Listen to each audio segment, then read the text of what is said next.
Ya, kita malam ini langsung aja kita mau belajar dari seorang janda yang ada di Sarfat. Kita baca, kita buka Alkitab ya. 1 Raja-Raja 17 ayat yang ke-7.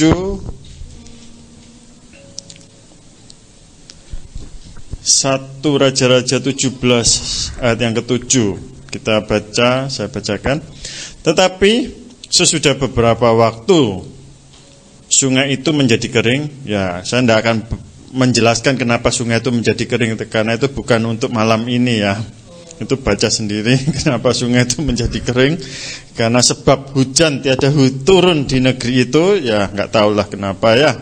Pura-pura nggak tahu ya. Maka datanglah firman Tuhan kepada Elia. Bersiaplah, pergi ke Sarfat yang termasuk wilayah Sidon, dan diamlah di sana.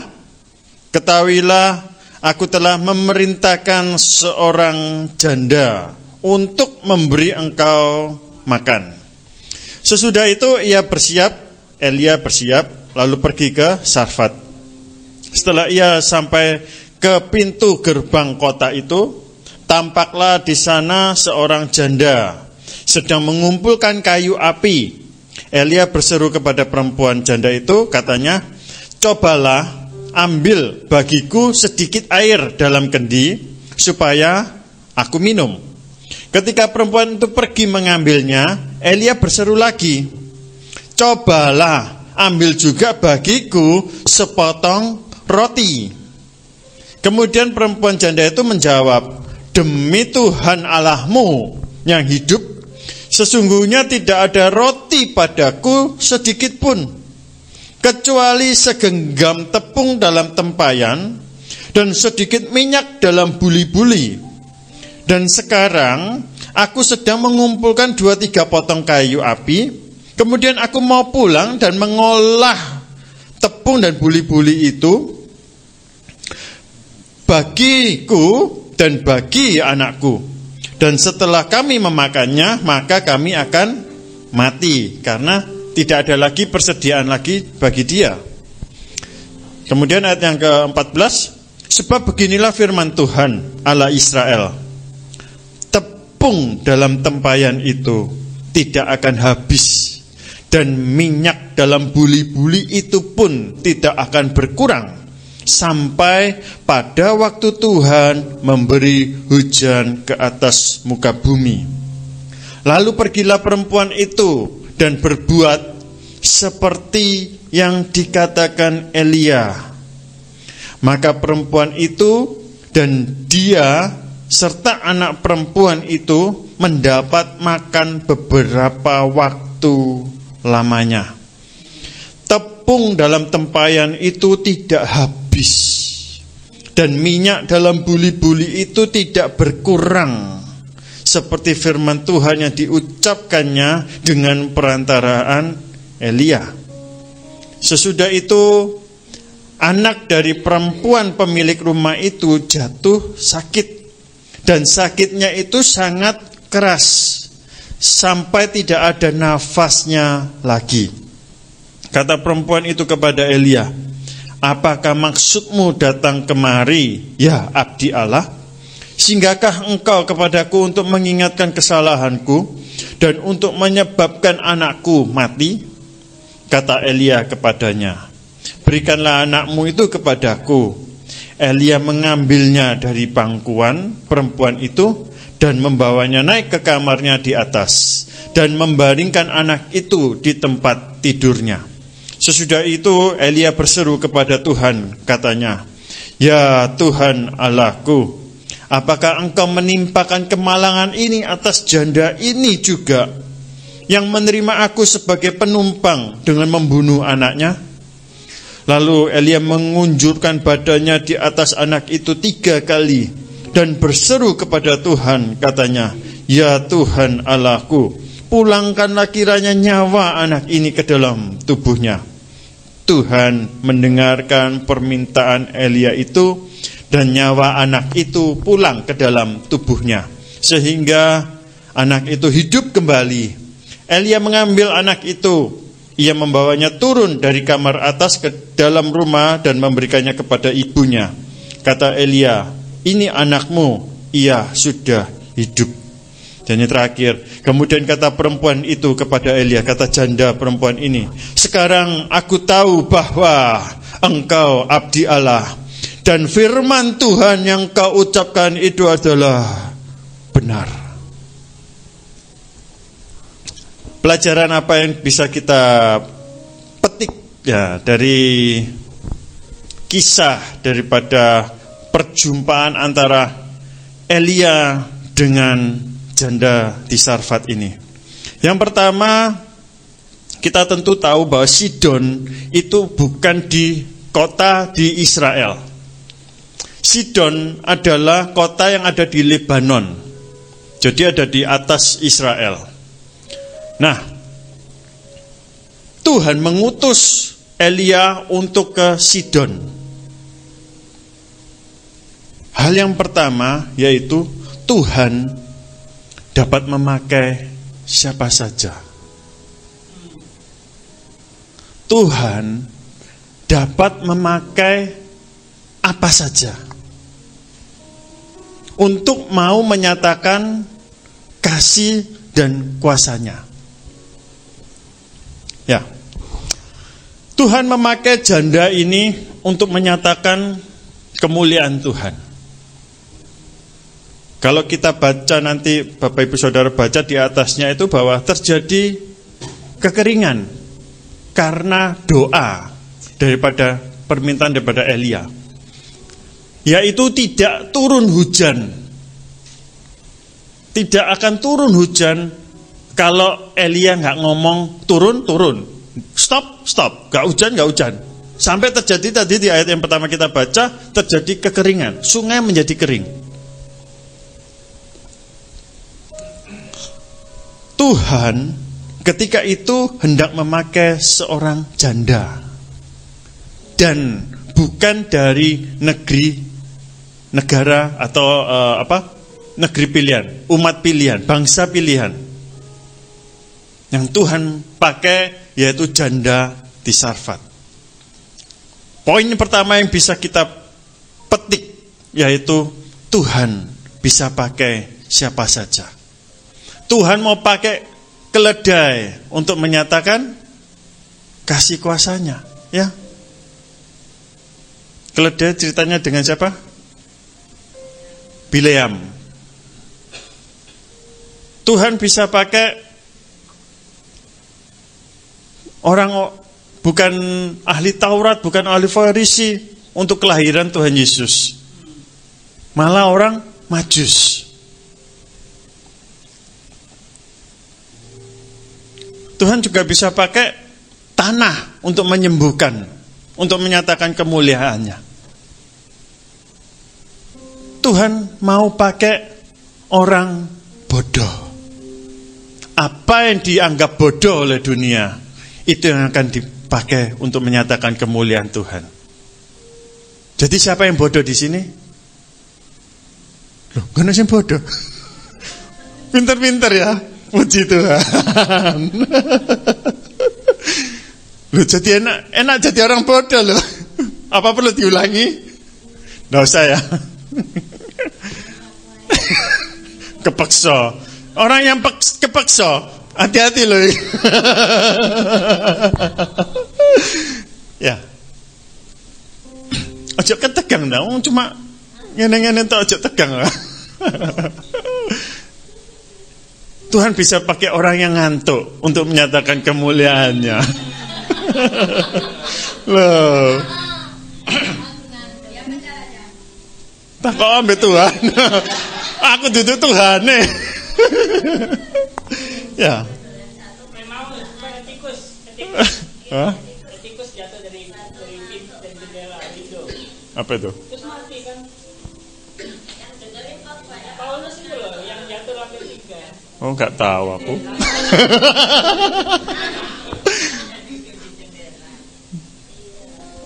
Dari pintu itu loh. Itu Alkitab atau mana?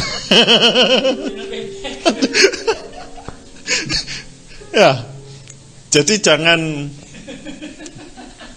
Jadi jangan berkecil hati. Kalau wah kok rasanya, siapa namamu? Sampai lali. Devon. Iya. Kok rasanya Devon ini lebih jago ya mainnya. Aduh, minder aku. Gak bisa aku. Nah, memang gak bisa. Ya, jadi jangan berkecil hati. Wah, kok jago? Wah, orang itu kok lebih pinter ya. Orang itu kok lebih talentanya bisa banyak. Tuhan memakai setiap kita. Tuhan bisa pakai kita apapun kondisi kita. Tuhan bisa pakai apapun. Dan yang kedua, ketika Tuhan bisa pakai siapapun, apapun ya, dan juga apapun, ketahui bahwa janda di Sarfat ini bisa saja juga untuk menolak ya, untuk dipakai Tuhan. Kondisinya dia nggak sedang baik-baik saja. Besok sudah mau mati. Karena memang keadaan dunia ketika itu, keadaan di sekitarnya ketika itu sedang dalam kondisi juga yang mencekam. Itu lebih mencekam daripada kondisi hari ini. Seminggu ini panasnya gak karuan ya. Sama kondisinya ketika janda di Sarfat itu juga sama. Gak turun hujan. Sampai sungai-sungai itu menjadi kering. Kalau saat ini, jangankan sungai kita masih berkelimpahan airnya, selokan aja masih banjir ke depan. Luar biasa, walaupun panasnya segini, selokan itu masih bisa banjir ke jalan. Bayangkan, kondisi ketika itu, kondisi di sekitar janda itu pun sedang gak baik. Dan janda itu pun hanya punya segenggam tepung dan beberapa buli-buli dalam tempat. Beberapa buli-buli, ya kan. Itu kalau ngomonglah 3 segenggam tepung. Nanti coba ambil segenggam uang dalam toples ya. Itu untuk hidup kita. Berapa yang bisa segenggam yang bisa kita dapatkan? Mungkin yang bisa didapatkan 1 juta. Ya itu sisanya itu 1 juta yang ada di genggamannya. Ya lah duitnya 1.000-an, enak. Sak genggaman 1 juta. Lah 5.000-an, 10.000-an. Sak genggam berapa? 400.000, 200.000, ya kan? Enak lah duit, nggak merosot. Nek tepung, dingin no, ono sing merosot dari pinggir-pinggire, wis nggak usah tak jelas namanya ya. Jadi segenggam, kehidupan janda ini tinggal segenggam saja. Poin yang kedua mau kita petik, yaitu adanya ketaatan. Panggilan tanpa ketaatan, Tuhan gak akan bisa pakai orang itu. Janda di Sarfat itu bisa menolak, bisa. Ya, dia bisa menolak Elia, gak bisa, sorry. Aku mau menghidupi anakku aja dulu. Ya kan? Kondisi susah, rek. Mau melayani abdi Allah. Sorry, kamu cari orang lain aja. Ya kan? Tapi kita lihat ending akhirnya nanti ya. Walaupun kita sudah baca, kita tahu endingnya ya. Ketaatan. Ketika panggilan Tuhan tanpa disertai, dijalani dengan ketaatan, tidak akan menghasilkan apapun. Talenta yang kita punya sekalipun, itu tidak akan dapat menghasilkan apapun. Bahkan bahkan untuk bagi kerajaan sorga pun tidak ada hasil apapun.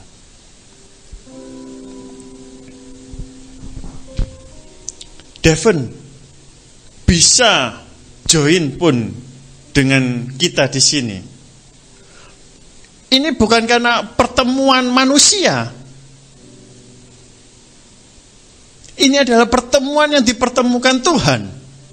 Begitu juga dengan kita semua, saya dengan Pastor Sam, dipertemukan dengan waktunya Tuhan, dengan caranya Tuhan, dengan penunjukan penetapan Tuhan. Saya pun ketika bertemu bisa nggak merespon tuh seperti ini, bisa nggak merespon ketika tahun itu, nggak merespon, sorry aku nggak iso, aku cuma iseng tak kok, belajar teologi itu cuma iseng, jadi sorry nggak bisa. Saya bisa untuk seperti itu. Atau mungkin dengan kata lain saya mungkin, apa yang bisa kamu kasih? Ketika kamu nawarin gitu, apa yang bisa kamu beri? Ya kan? Kalau aku ngikutin panggilanmu, cara ngikutin ajakanmu, apa yang bisa saya dapat? Ya, bisa saya tolak, bisa.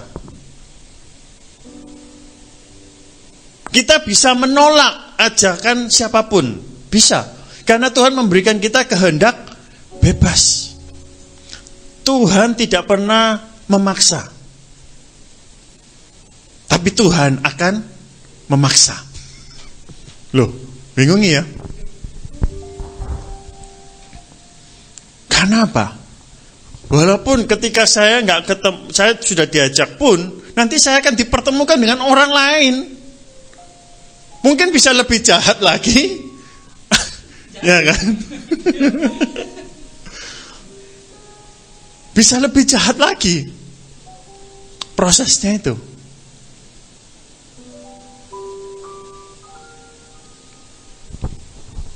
Yang diperlukan adalah kita taat.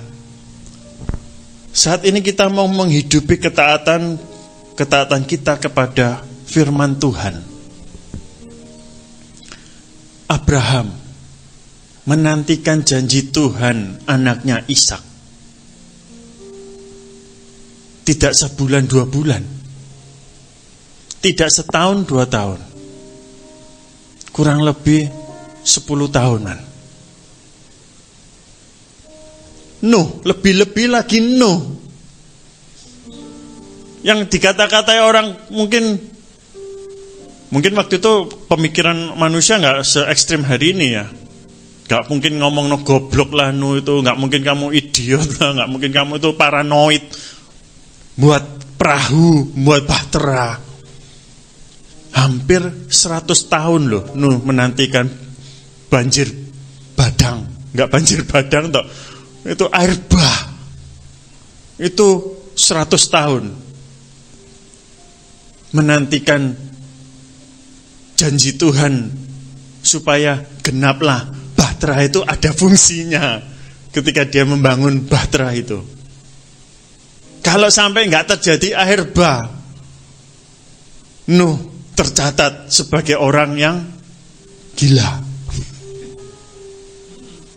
Loh iya, bikin bahtera buat apa? Ya kan?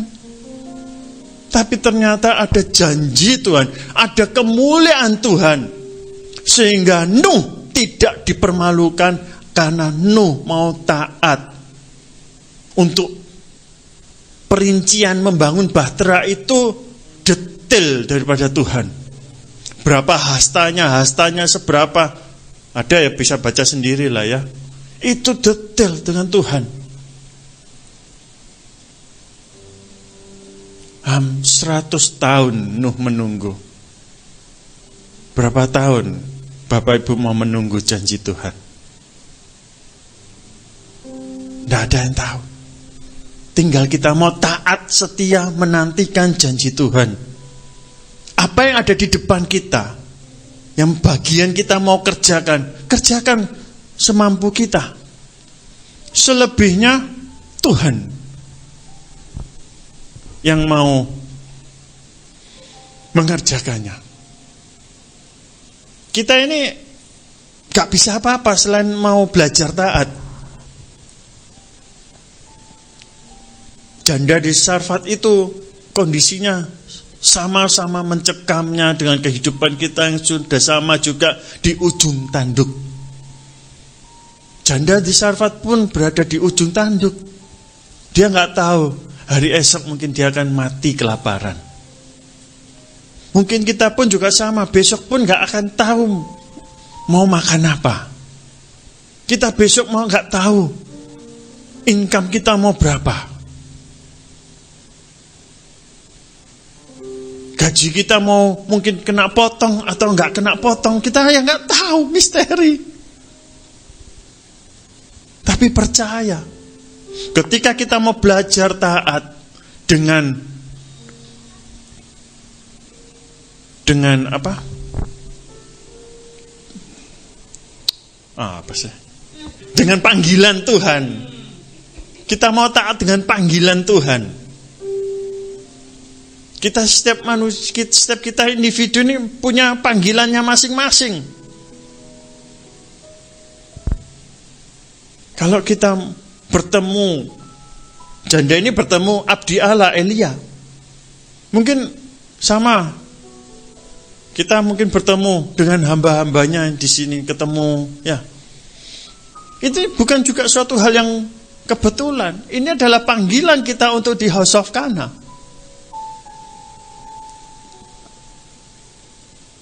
Dan biarkan kita mau menyatakan bersama, melihat kemuliaan Tuhan bersama di House of Kana ini. House of Kana berdiri bukan karena kekuatan manusia, juga bukan karena kehebatan manusia, tetapi biarlah di setiap nafas gereja House of Kana ini, ya detik perjalanannya, ya nafas itu ya bukan karena ini gedung ini bernafas, tetapi biarlah detik-detik kehidupan House of Kana ini menyatakan kemuliaannya Tuhan. Oleh karena siapa? Oleh karena Tuhan di dalam panggilan setiap umatnya yang ada di dalam House of Kana. Itu meresponi panggilan Tuhan.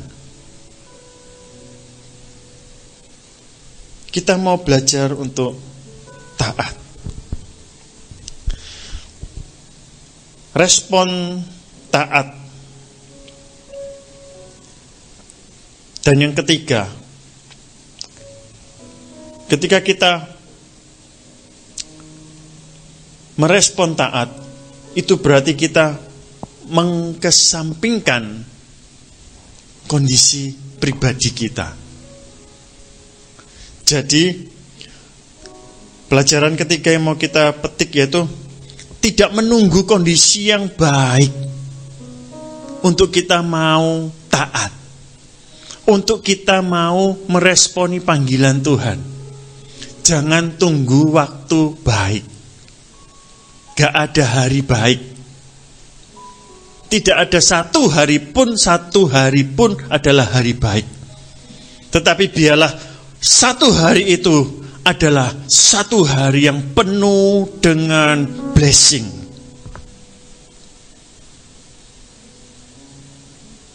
Satu hari, yaitu satu hari yang penuh dengan kemuliaan Tuhan.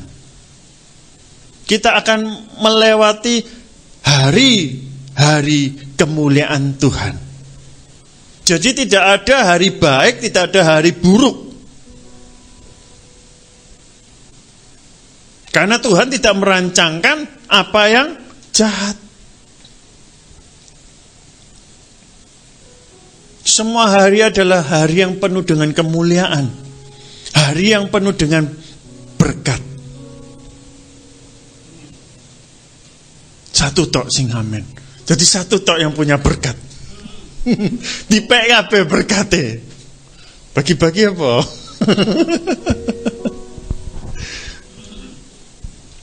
Ya. Jadi jangan menunggu kondisi baik. Wah, saya tunggu ya. Aku sik ngurus tugas, tak selesaikan tugasku dulu. Jangan. Tugas itu nggak ada selesainya. Ya Van ya.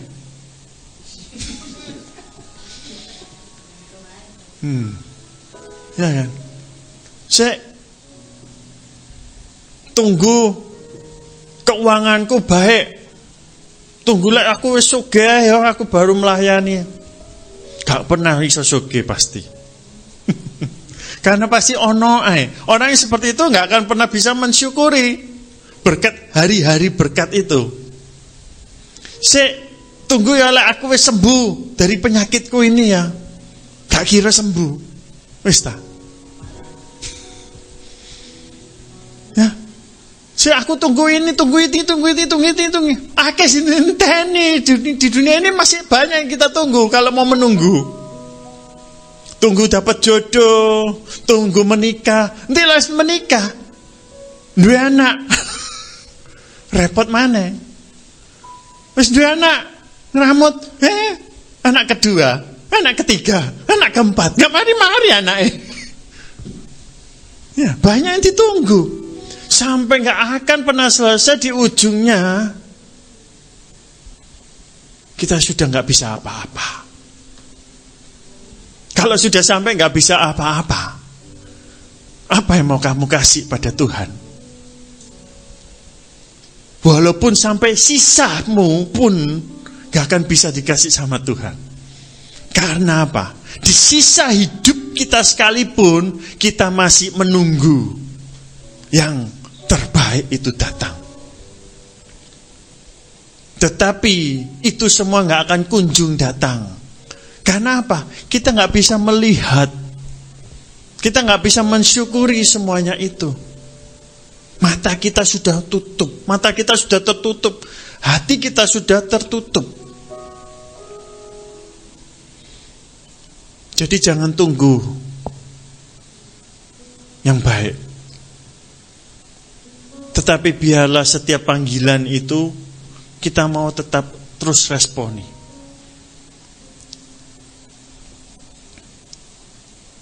Saya lupa di mana. Yesaya kalau nggak salah bacaan Yesaya pertama itu. Untuk berbuat baik itu pun kita harus belajar. Belajar untuk berbuat baik. Jadi kita harus terus belajar. Untuk kita mau memberikan apa yang terbaik. Makanya ketika kita mau bangun pagi terlebih dahulu, kita berdoa, Tuhan, hari ini aku mau Engkau utus, Engkau panggil untuk apa? Sehingga hidupku ini boleh menjadi saluran berkat-Mu. Hidupku ini Engkau tuntun dengan hikmat-Mu. Hidupku ini sepanjang hari ini untuk kemuliaan-Mu. Enak toh? Kalau hidup kita untuk kemuliaan Tuhan, enak enggak? Enak. Enak. Di sepanjang pembacaan kita di Alkitab, Tuhanlah yang berperang bagi kita kok. Kemarin kita tentang apa? Yesaya itu ya. Yesaya. Oh bukan, aku baca Hakim-Hakim. Ada berapa puluh ribu yang ikut Gideon, ya, untuk mau berperang, untuk melawan bangsa itu, bangsa apa itu, ya. Nanti dipilih, kebanyakan nih, kakean. Sing jilat kayak anjing, sing ngirup air kayak anjing, ya, sing menjilat dengan lidahnya. Itu yang kau pilih. Itu yang di minggirno. Dan itu yang dipilih ada 300 orang. Dan ketika maju berperang, mereka bawa buyung dan sangkakala. Dan terjadi apa? Tuhan yang mengacau balaukan prajurit itu. Itu Tuhan loh yang mengacau balaukan. Sehingga apa? Mereka saling membunuh satu sama lain. Dan yang masih genah, mungkin yang masih genah melarikan diri. Dan yang melarikan diri ini dikejar sama orang Israel sampai rajanya dibunuh. Loh, kalau kita mau baca-baca lagi yang lainnya, tembok Yeriko hancur, dirobohkan. Loh, itu kan yang gak masuk akal. Dikelilingi 6 kali, yang ketujuh 7 kali, yang terakhir kamu bersorak lah. Tiba-tiba temboknya runtuh. Loh, kok bisa? Bujukan iki ya palingnya. Kalaupun sampai bujuk, tembok itu nggak hancur. Ya gimana caranya tentara itu mau masuk? Ya kan? Ya pasti hancur lah. Ketika masuk pun Tuhan yang berperang. Mista, kita mau belajar untuk kita mau taat ya. Sehingga Tuhanlah yang berperang bagi kita. Kita ini hanya menontonnya saja. Kita ini belajar nonton. Belajar nonton. Kadang kita tuh, kayak apa sih? Bingung ya. Caranya Tuhan tuh membingungkan. Kayak apa sih? Bingung. Ya kita belajar untuk sabar. Abraham menantikan Ishak sekitar 20 tahunan. Nuh menantikan janjinya Tuhan 100 tahun. Yusuf di penjara 12 tahun. Musa menggiring bangsa yang tegar tengkuk, sing belelot, sing lebih iku ya 40 tahun. Sampai pun Musa gak boleh masuk tetap. 40 tahun gak boleh masuk mana. Kan sebagai penonton dari jauh. Di gunung apa? Horeb ya? Hah? Gunung Sinai apa gunung Horeb? Gunung apa? Sinai. Ya. Ya kan. Loh kan dikasih pilihan, gunung Horeb apa gunung Sinai? Ayo. Pelajaran sekolah minggu. Wes, terakhir ya. Yang keempat, yang pelajaran terakhir kita mau petik yaitu di ayat 24. Saya bacakan sekali lagi. 1 Raja 17 ayat 24. Kemudian kata perempuan itu kepada Elia, sekarang aku tahu bahwa engkau abdi Allah, dan firman Tuhan yang kau ucapkan itu adalah benar. Tidak ada yang sia-sia di dalam meresponi panggilan Tuhan kita dengan taat. Kita akan melihat kemuliaan Tuhan dinyatakan. Dan bahwa firman itu adalah ya dan amin. Dan itu adalah kebenaran yang benar.